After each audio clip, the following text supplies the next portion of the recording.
My wife and I have been following this Read the Bible in a Year plan, and the other day I came across something that I thought, man, I want to look into this a little bit more because it seems like there's something more to it. So I did, and a little bit of backstory. We're in Genesis 15. God was about to make a covenant with Abram and told Abram to prepare sacrifices before the covenant was made. So Abram did. He got the animals, cut them open, placed them on the altar.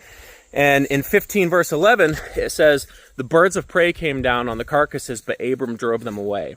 So at first thought, like, why would the Bible say anything about like something so natural, the birds of prey coming to eat the dead animals on the altar? It seems very natural at first.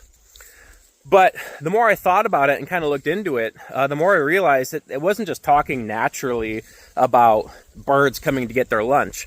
Throughout Scripture, birds are sometimes used to describe distractions, doubt, demonic interference, opposition. And what Abram did was he took action and drove that stuff away and resisted it.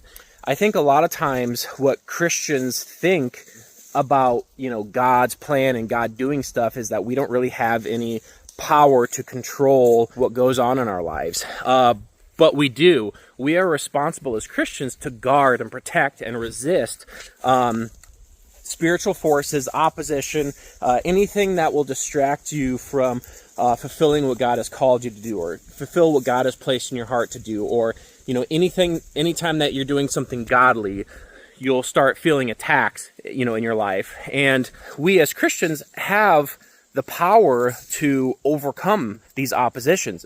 We don't have to stay passive. And that's exactly what I think the spiritual meaning behind Genesis 15:11 is Abram took action and protected what God was about to do in his life. When Jesus was being tempted by Satan, he didn't just stay silent and let the devil walk all over him, or he took action. Jesus spoke to the devil and said, "No, it is written," and he used his words to resist the devil. And the Bible also says death and life are in the power of the tongue. What we say, what we think on, or the actions we take, we do have the ability to overcome fear, opposition, control, different things, different tactics of the enemy that oppose us.